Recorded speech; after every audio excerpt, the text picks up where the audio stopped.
오늘 창세기 6번째 강해인데요, 18절서부터 좀 보겠습니다.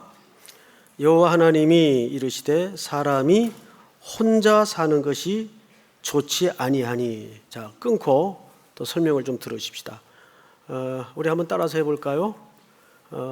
저한테 하지 말고 옆에 분에게 혼자 사는 게 좋지 않대 인사 좀 하세요.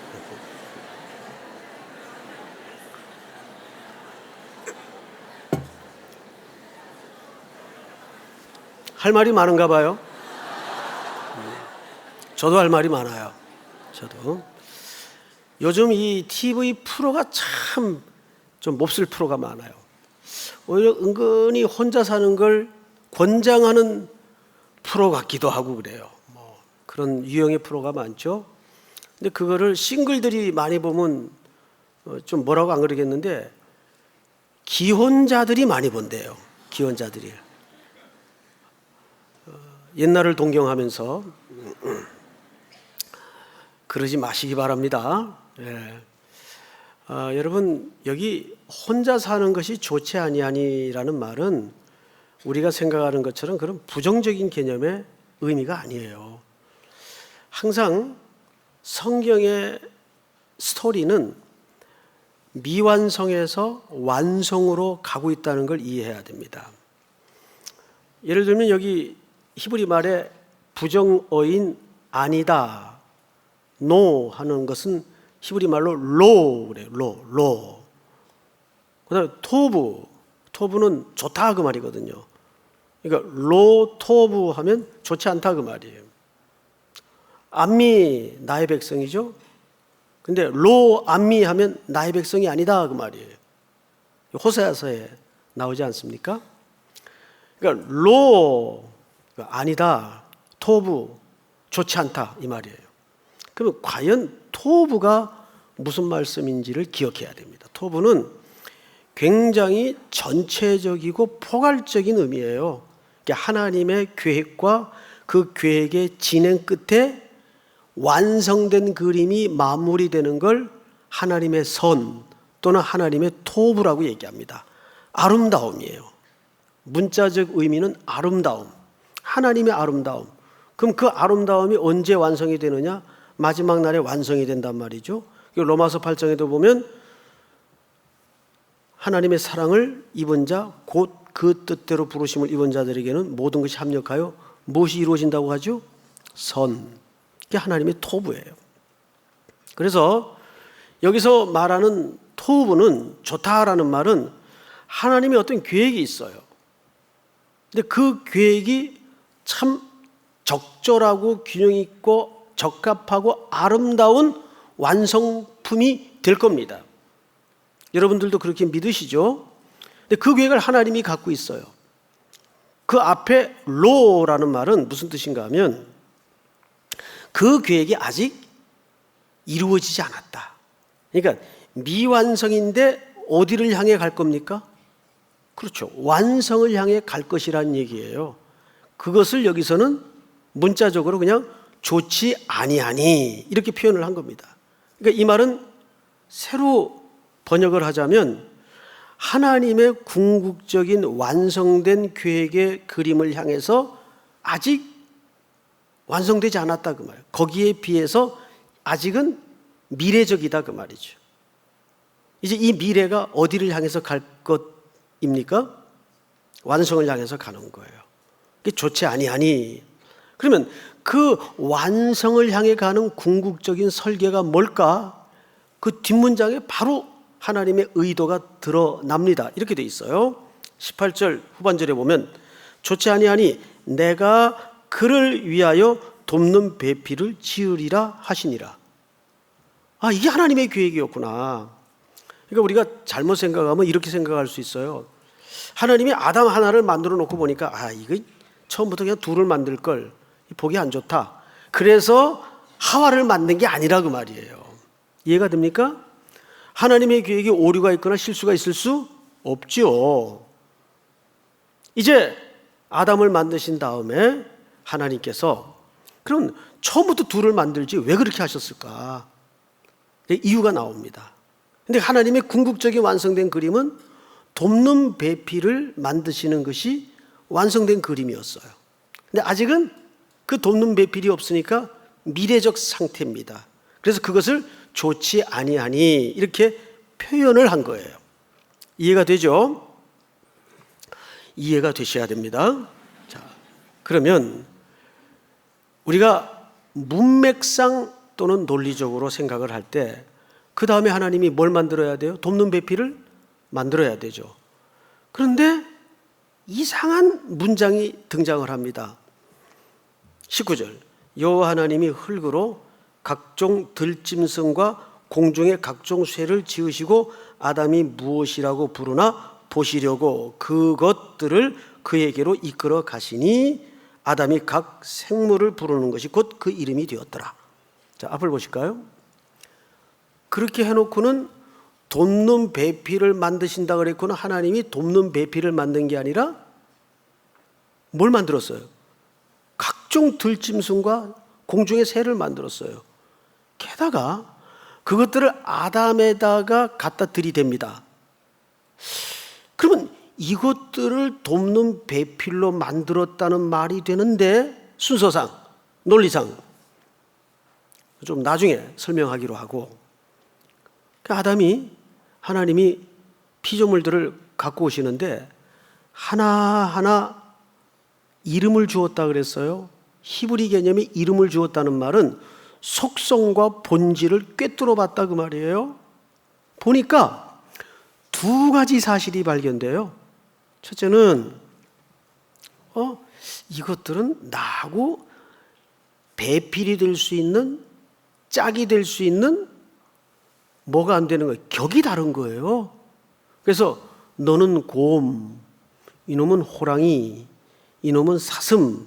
근데 다 같은 종인데, 동물이라는 같은 종인데 이건 인간인 나와는 격을 같이 할 수 없는 다른 종이더라고요.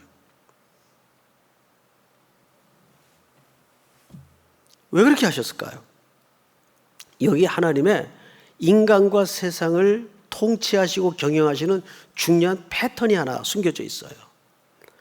절대 하나님은 강압적으로 여자 바로 만들어 놓고 자, 이거 내 아내니까 네가 취해. 이 여자랑 살아. 우리 호랑이 담배 먹던 시절에는 우리 역사에도 그랬던 적이 있어요. 본인의 의사와 상관없이 한번 본 적도 없는 남자와 여자가 숙명적으로 만남을 가지고 살아야 됐던 시절이 있었어요. 우리 할머니 할아버지들 시대는 그랬다죠. 자, 그런데 하나님이 그렇게 해도 그분이 통치자고 창조자고 주권자이기 때문에, 전능자이시기 때문에 누구 하나 이 일을 달 사람이 없어요. 근데 그렇게 안 하세요. 왜 그럴까요? 하나님은 우리를 첫째는 사랑의 대상으로 인격자로 대우하시기 때문에 스스로 자각하여 하나님 앞에 돌아오도록 하나님이 세밀하게 섬세하게 다 조율하시면서 만들어 가시고 마지막 어떤 분기점에 이르렀을 때 비로소 그 인간으로 하여금 나는 정말 허물이 많고 유한하고 연약한 존재구나. 주님밖에는 내게 도우리가 없구나. 주님 사랑합니다. 나를 구원해 주시옵소서. 스스로 고백하여 무릎 꿇도록 만드는 것이 하나님의 사랑의 능력이에요. 강압적으로 로봇 조종하듯이 그렇게 하지 않는단 말이에요. 왜? 사랑의 파트너이면서 동시에 인격자로 대접하시니까. 우리 다 그렇게 해서 주님 앞으로 돌아온 존재들이에요. 하나님이 그렇게 하신다는 얘기예요. 그래서 돕는 배필을 지으리라 하셔놓고는 바로 돕는 배필을 만들어 주신 것이 아니라 돕는 배필과 비슷한 개념의 동물들을 만들어 놨어요. 그럼 그것들을 갖다 아담이 어떻게 부르는가 하나님이 보시려고 들이댑니다. 그랬더니 아담이 정확하게 속성과 본질을 꿰뚫어 보더니 이놈은 곰, 사자, 호랑이, 사슴 격이 다르더라고요. 또 하나 발견된 게 뭐냐면 다 짝이 있어요. 미물도 다 짝이 있더라고요. 보니까. 그런데 왜 나는 짝이 없을까? 이 두 가지 사실이 발견된 거예요. 제가 어릴 적에 그 옆에 살던 어느 아저씨가 상처를 했어요. 근데 이분이 그 외로움에 술만 드시면 펌프가에 나와가지고, 공동주택이었는데 이 경상도 분이에요. 그렇게 온 동네가 떠나가도록 울부짖었어요. 왜 나는 짝이 없노, 짝이 없노 그러면서. 나 그거 잊을 수가 없어요. 그 아저씨 석관동에 살 텐데 왜 나는 짝이 없노, 짝이 없노. 그 아담이 그걸 발견한 거예요. 첫째는 이놈들은 내 배필이 될 만한 격이 아니고, 둘째는 저런 미물도 다 짝이 있는데 이걸 발견한 거예요. 그래서 이 문장이 어떻게 끝나는가 보세요. 이렇게 끝이 납니다. 20절. 아담이 모든 가축과 공중의 새와 들의 모든 짐승의 이름을 주니라. 아담이 돕는 배필이 없으므로. 자, 절 보세요. 아담 내면에 무슨 자각이 일어났어요? 내가 돕는 배필이 필요하구나. 그래야 진정한 로맨스요 사랑 아닙니까? 하나님이 그거를 스스로 일으키도록, 말하자면 이 피조물들의 세계를 통해서 시청각 재료로 아담에게 들이댄 겁니다. 그러니까 이 하나님의 창조 작품 가운데 모든 피조물들은 하나님의 설명이 담겨져 있고 하나님의 계획이 담겨져 있는 거예요. 하나님의 스토리가 담겨져 있는 겁니다. 드디어 돕는 배필이 없다는 걸 아담이 자각하게 되었어요. 그러자 하나님이 바로 작업에 들어갑니다. 이렇게 작업에 들어가죠. 22절. 여호와 하나님이 아담에게서 취하신 21절. 여호와 하나님이 아담을 깊이 잠들게 하시니. 자, 앞을 보실까요? 어떻게 하셨다고요? 깊이 잠들게 했다. 원문에도 보면 그 깊은 잠이라고 되어 있어요. 그런데 성경 전체에 걸쳐서 하나님의 자녀들의 잠을 또 다른 말로는 뭘로 설명하냐면 죽음으로 설명합니다. 그래서 신약 성경에도 예수님이 사람 죽은 걸 갖다가 뭐라고 묘사했는가 하면 아니다, 잠잔다라고 얘기했습니다. 그러니까 잠이나 죽음이나 같은 동의어예요, 사실은. 말하자면 아담을 상징적으로 죽게 만든 겁니다. 잠들게 하셨어요. 그리고는 그 옆구리를 엽니다. 그리고 뭘 취했다고요? 갈빗대를 취합니다.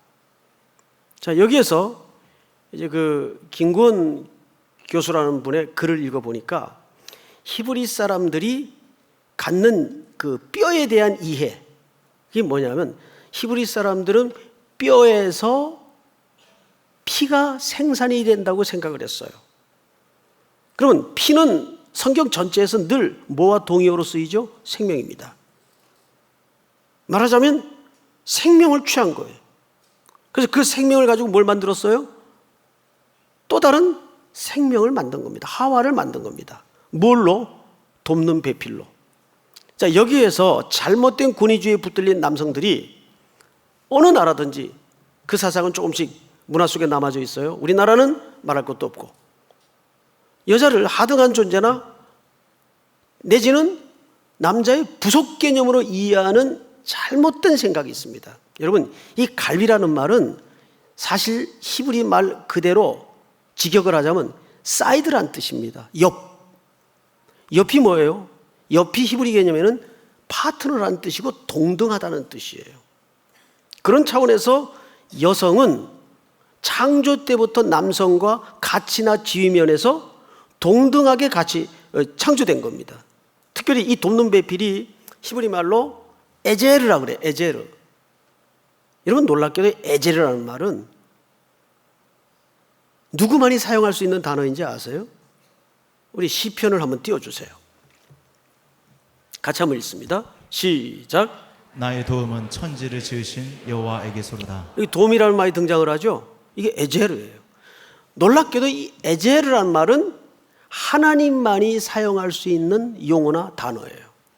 그러니까 여성은 남성의 완성을 위해서, 사람의 완성을 위해서 하나님의 도움이에요. 여러분, 그 사실을 인정하십니까? 이 반응 보세요, 이거. 남자는 재료가 흙덩어리에 불과한데 여자는 본 차이나예요. 제품도 먼저 게 좋아요, 나중 게 좋아요? 나중 게 훨씬 좋아요. 이건 이제 어느 독일 학자가 이제 여성의 우월성을 분석한다고 해놓은 실제 내용입니다. 우리가 그런 설명이 아니더라도 여성은 남성과 동등한 지위와 동등한 가치에서 창조된 겁니다. 뭘로? 하나님의 에제르로. 그런데 아직도 우리 사회에는 은연중에 구조를 보면 여성에 대한 하대와 차별이 팽배하게 녹아져 있어요. 뭐 여성이 한번 대통령 됐다고 그 문화가 씻어지는 건 아니에요. 오히려 더 심화되는 것 같아요. 제가 느낄 땐. 이렇게 해서 여성이 돕는 배필로 창조됩니다. 자, 그런데 이제 그 과정을 조금 더 세밀하게 살펴보십시다. 22절.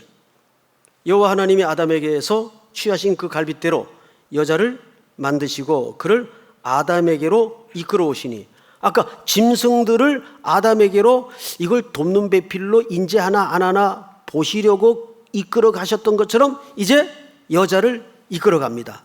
그랬더니 아담이 역사상 인류가 존재했던 이래 가장 짧고 유명한 시 한 편이 여기서 등장을 하죠. 이는 내 뼈 중에 뼈요 살 중에 살이라. 자, 여러분, 뼈 중에 뼈요 살 중에 살이라는 말이 무슨 의미일까요? 간단히 말해서 딱 보니까 또 다른 에고 있더라고요. 나더라고, 나. 또 다른 나더라고요. 이때는 정서적으로, 통합적으로 아담과 하와는 말 그대로 하나였어요. 그래서 마지막 절에 보면 벌거벗었으나 뭐가 없었죠? 수치가 없었어요. 분열되어 있지 않았기 때문에, 감출 것도 없고 오해될 것도 없어서 분열이 없었기 때문에 부끄러움이 없었어요. 근데 부끄러움은 언제부터 들어왔습니까? 죄가 들어오면서부터 부끄러움이 들어오고 수치가 들어오고 가리워야 되는 상황이 발생하게 됩니다. 감춰야 되는 상황이 발생한 거예요. 그러나 원래 인간 창조의 벌거벗은 모습은 딱 보니까 뼈 중에 뼈요 살 중에 살이더라고요. 그 말은 보니까 나더라고요. 나하고 격이 같고 곧 나더라고요. 그러면 과연 이 주제가 남녀간의 사랑을, 가정의 이야기를 하고자 설명이 되었을까요? 모세를 통해서 그 목적으로 이 본문을 주께서 기록해 하셨을까요? 아닙니다. 여기에는 더 놀라운 비밀이 감춰져 있어요. 이것은 어거스틴의 해석인데, 자, 이때 24절에 이 본문을 이렇게 확대해 나갑니다. 24절. 다 같이 한번 읽겠습니다. 시작.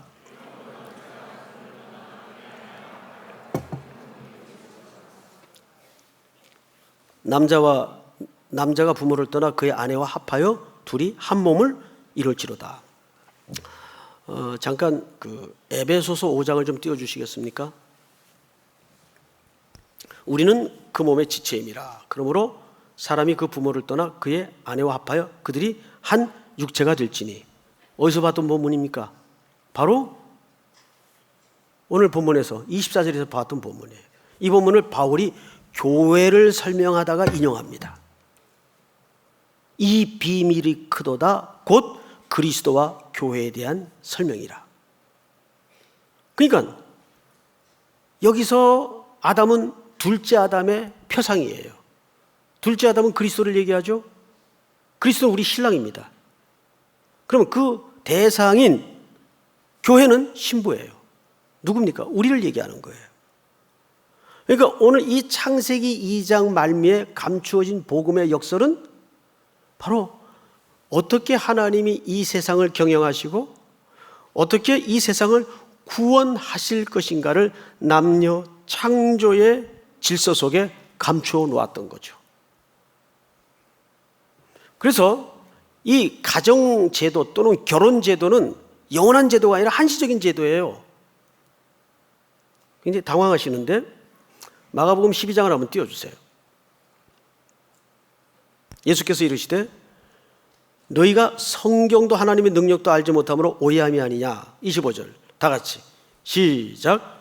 사람이 죽은 자 가운데서 살아날 때에는 장가도 아니가고 시집도 아니가고 하늘에 있는 천사들과 같으니라. 보세요. 이 이야기를 예수님이 하신 겁니다. 그럼 예수님이 이 이야기를 왜 하셨는가? 유대인들이 질문을 했어요. 선생님, 우리 이스라엘에는 유대 율법 속에 계대 혼인법이라는 게 있어서 이런 예가 있습니다. 형제 7이 있는데 큰형이 장가를 들었다가 얼마 살지 못하고 죽었어요. 후손도 없이. 그러면 이제 그 집에 대가 끊어지게 생겼는데 어떡합니까? 그러면 둘째가 들어가서 율법대로 그 형수와 생활을 해서 자손을 낳아야 돼요. 자손이 끊어지면 안 되니까. 집안 가문이 닫히는 거니까. 근데 그 둘째도 죽었어요. 얼마 살지 못하고. 그럼 셋째가 들어가야 돼요. 마지막 6째까지 다 들어가야 돼요. 그래서 어떻게든 자손을 낳아야 돼요. 근데 만약에 부활이 있다는데 다 죽고 나서 부활 후에 다 살아난다면 그 형수의 진짜 남편은 누가 되는 겁니까? 이 질문을 한 거예요. 누가 되는 거예요, 진짜 남편이?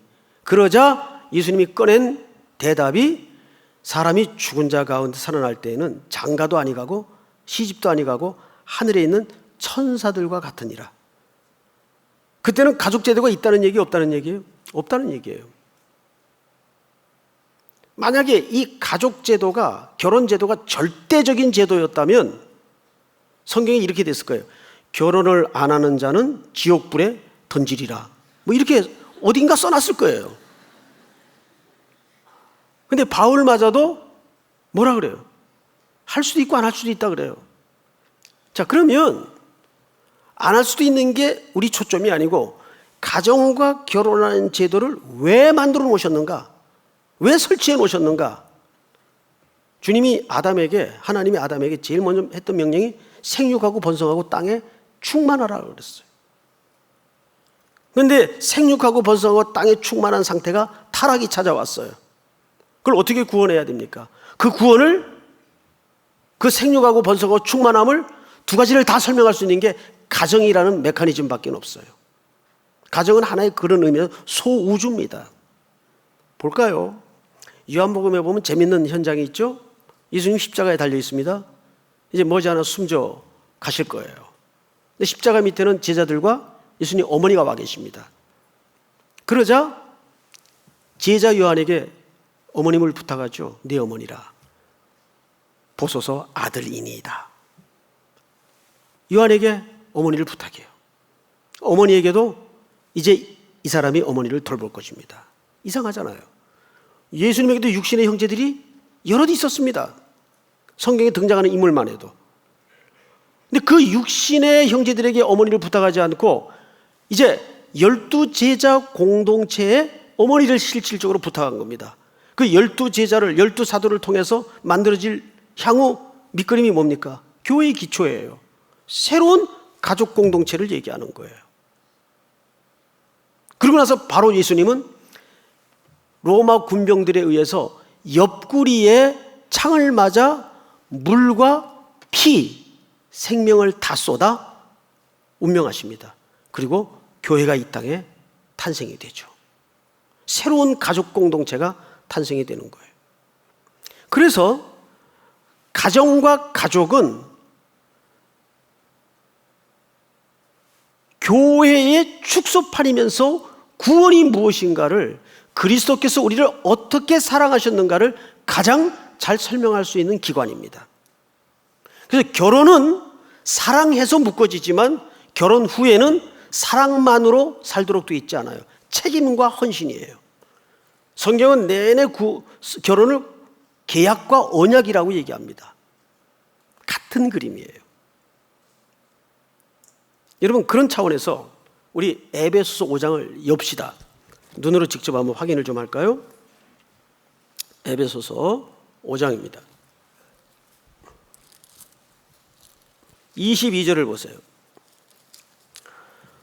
5장 22절. 아내들이여 자기 남편에게 복종하기를 주께 하듯 하라. 23절 시작. 이는 남편이 아내의 머리됨이 그리스도께서 교회의 머리됨과 같음이니 그가 바로 몸의 구주시니라. 그러므로 교회가 그리스도에게 하듯 아내들도 범사에 자기 남편에게 복종할지니라. 남편들아 아내 사랑하기를 그리스도께서 교회를 사랑하시고 그 교회를 위하여 자신을 주신 같이 하라. 아멘. 자, 잠깐 보십시다. 멈추고. 자, 모든 부부간의 관계를 뭘로 설명합니까? 그리스도와 교회의 관계로 설명을 합니다. 이것은 부부가 맡은 상징과 역할이 그것이기 때문이에요.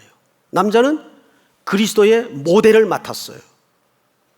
그래서 25절은 남편들에게 무슨 부탁을 하는가를 잘 보세요. 남자들은 25절. 남편들아 아내 사랑하기를 그리스도께서 교회를 사랑하시고 그 교회를 위하여 뭘 주신 같이 하라? 보세요. 그래서 남자의 책임은 뭐냐 하면 가정에서 가정과 아내를 위해서 제물되는 것이 남자의 책임이에요. 남자들만 믿습니까? 아주 좋아요, 반응이. 네. 5부 중에 제일 좋았던 것 같아요. 1, 2, 3, 4부는 시큰둥 하더라고요. 여러분, 남자는 그 위치가 사실은 왜 제사장입니까? 제사장이 뭐 하는 사람이에요? 제사장은 스스로를 위할 때에는 가치가 발생하지 않아요. 제사장의 위치는 이타적이고 누군가를 위해 드려지고 희생되어지고 쓰여질 때 가치가 드러납니다. 그래서 남자의 역할은 기꺼이 한 몸 제단의 제물처럼 아내를 위해서 가정을 위해서 드려지는 거예요. 누구처럼? 그리스도가 교회를 위해 자기를 내어놓았던 것처럼. 믿습니까? 근데 우리는 사랑이 없으면 헤어진다 그러죠? 아닙니다. 결혼은 책임이에요. 그 책임의 마지막 자는 남편이에요. 남자의 자리는 책임을 지는 자리예요. 제일 비겁한 남자가 책임 안 지겠다는 사람이에요. 여러분, 제가 이제 목회를 하면서 많은 젊은 부부를 만나봐요. 그러면 제일 가슴이 아프고 측은하고 딱한 여성이 누군가 하면 남편한테 정서적으로 학대받고 폭언 속에 사는 여인들이에요.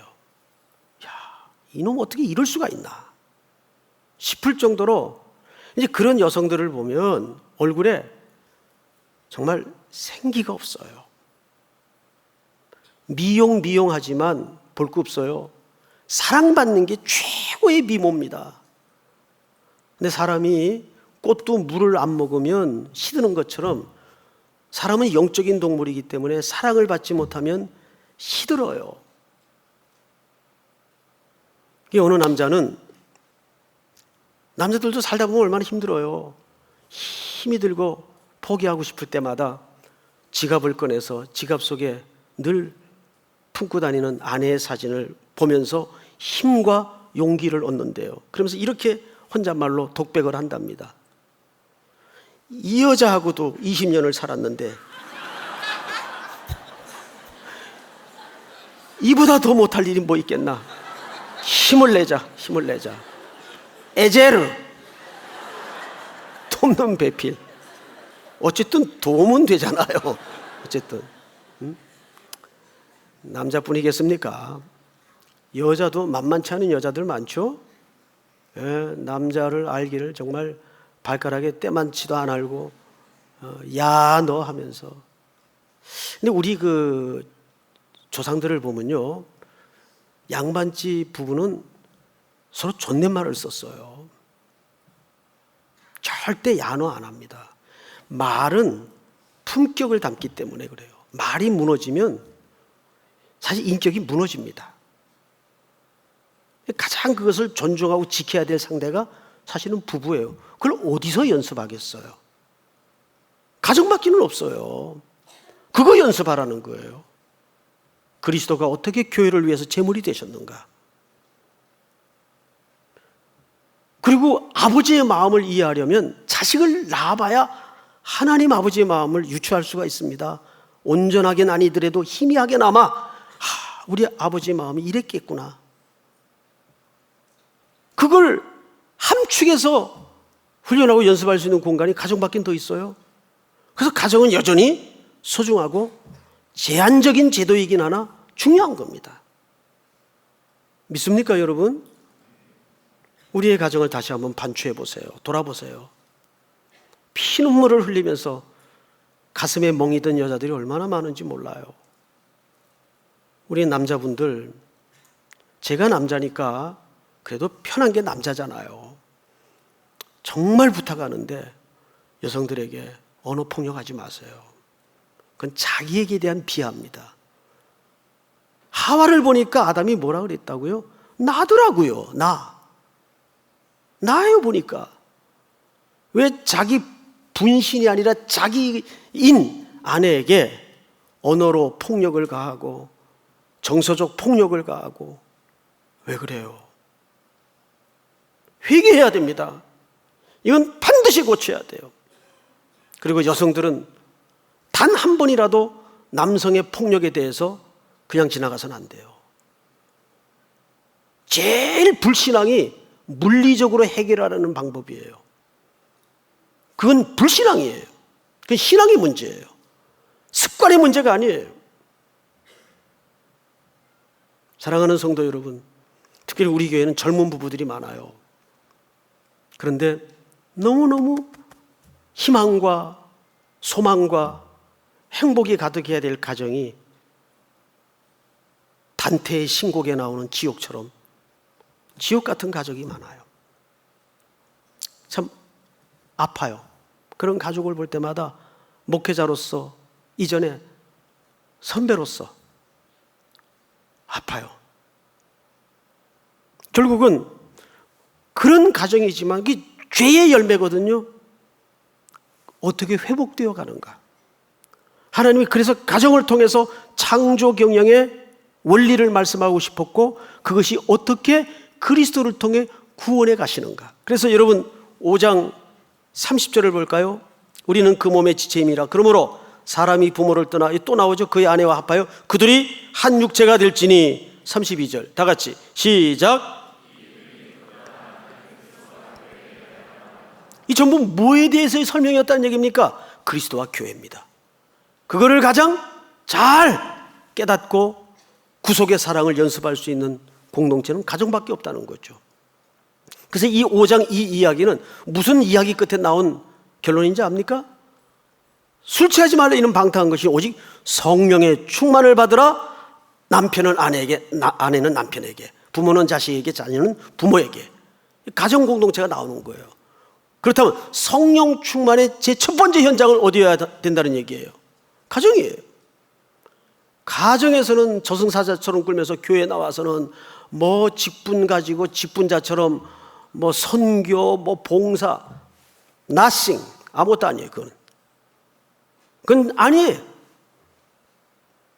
먼저 가정에서 충만하고 존중받는 가정, 사랑받는 아내, 존경하는 부모, 사랑받는 자녀, 이걸 우리는 가정에서 연습해야 됩니다.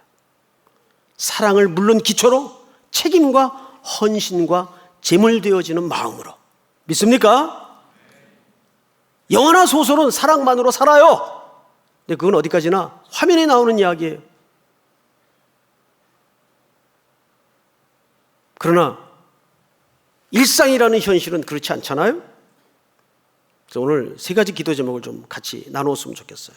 첫째는 지난 길고 무더웠던 여름, 땀 흘리고 디뎠던 선교 현지의 모든 수고, 눈물, 헌신, 오직 주께만 영광이 되게 하시고 내 땀은 지워지게 하여 주시옵소서. 두 번째는 이제 일상의 현장으로 잘 복귀할 수 있도록 도우시고, 그것은 가정이고 일터입니다. 거기는 또 하나의 선교 현장입니다. 우리는 선교적 제자로 다시 떠나야 돼요. 그리고 마지막으로 오늘 주신 말씀처럼 흐트러지고 무너지고 위기에 있는 가정들이 이 말씀을 좀 그리스도와 교회 차원에서 어디에 문제가 생겼는가를 돌아보고, 가정의 마지막 책임자요 제사장인 우리 남성들은 이 부분에 대해서 뼈를 깎는 아픔으로 가정을 일으키는 거룩한 나라 주의 백성이 되기를 주의 이름으로 축복합니다. 다 일어나십시다. 내 이름 아시죠? 나를 지으신 주님,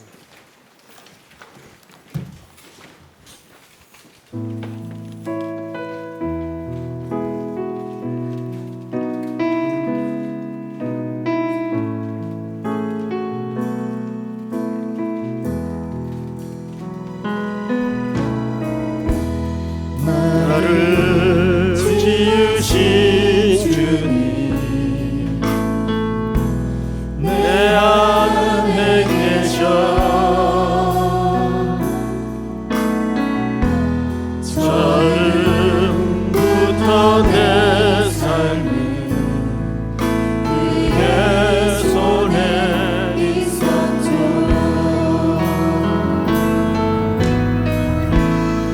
내 이름 아시죠.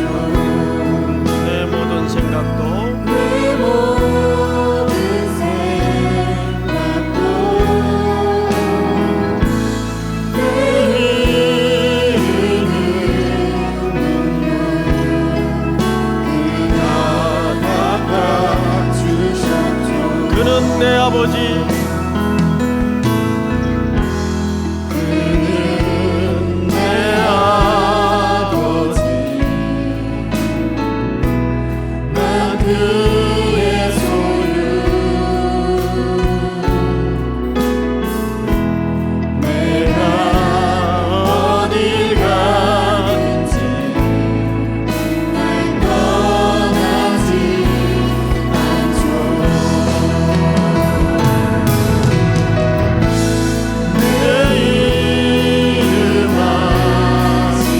내 이름 아시죠. 내 모든 생각도 다 바라보게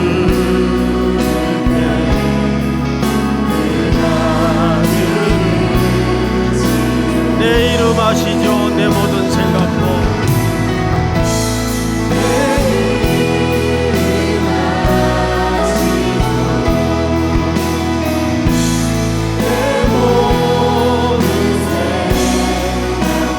아마라 부를 때 아마라